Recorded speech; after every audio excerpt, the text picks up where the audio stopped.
sign of the times we live in. I haven't experienced a Lamborghini as yet, and the first one I'm about to is this, the Urus. It's Lamborghini's first ever SUV. It's got 650 PS, it's got 850 Newton meters of torque from a biturbo V8. All impressive figures, more so for an SUV. Now, can it match up to Lamborghini's greatest? They call it their super SUV. We're in Pune to find out just how super it is. Well, it certainly looks wild enough to qualify. The Urus is based on the same VW Group MLB Evo platform as the Audi Q7 and Porsche Cayenne. Yet it looks smaller, and that's down to the slim glasshouse typical of a Lamborghini. All the visual drama is not just present, it's almost overpowering. Slashes, cuts, creases, and wow, the epsilons. Everywhere. The epsilon Y-shaped design element is something we've seen on other Lambos, and on the Urus, it's a design theme. It's replicated in the lights, wheels, interiors, and even the speaker grills. This is definitely a car that looks better in the flesh, where everything comes together to create the most dramatic SUV you've ever seen. Going by the effect it has on people, it's most definitely a Lamborghini. The cabin will probably be the most dramatic you've ever seen too, unless you fly fighter jets for a living. From the all-digital virtual cockpit instrumentation to the system of levers and flip-up toggles, the Urus definitely has a sense of occasion to it, even if you do find bits around the cabin borrowed from Audi. What you don't expect is just how comfortable, spacious and usable it is.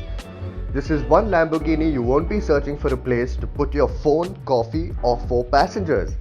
Yep, the Urus can seat 5, though most will opt for a 4-seat configuration like on our test car. The low roofline doesn't affect headroom, there's plenty. Boot space too at 616 litres is surprising, and it can be expanded by flipping the seats. Starting right off, you will find one of the many quirks of the Lamborghini Urus, and that's its drive system. You have a gear lever here which is marked with PRNDM, but it only gets you into park and reverse. If you want to get going, and we took a while to figure this out, you hit up on the paddle shifter. There you have it, you have drive. We wonder why this is there, but it all adds to the drama. Getting into drive just gets a little confusing when taking a U-turn, needing a moment to figure out which side has the gear up pedal. This is a Lamborghini with a V8. Let's get that out of the way. It's not a V10, it's not a V12, and that's what Lamborghini is famous for. These glorious sounding, huge multi-cylinder engines. But the V8 has a trick up its sleeve. When you put it in Corsa mode, it sounds exactly how you would expect a Lamborghini to sound. And on kickdowns, it's actually got a little bit of high pitch that reminds you that you're in a Lamborghini.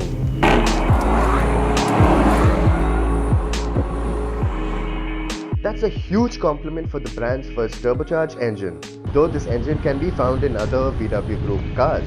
It's been revised by Lamborghini to produce the unbelievable performance that it does. Now we know just how impressive the specs are of the Urus, but how does it perform in the real world? It's hyper, it's absolutely hyper.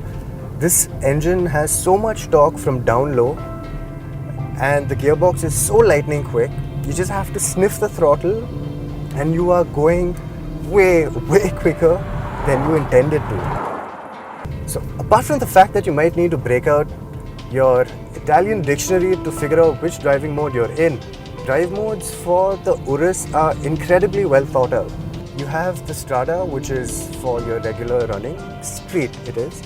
You have Sport and Corsa for the mood for high performance running takes over you, and Corsa is the more extreme of the two for race, and it makes the car sound 10 times better than it does in any of the other modes.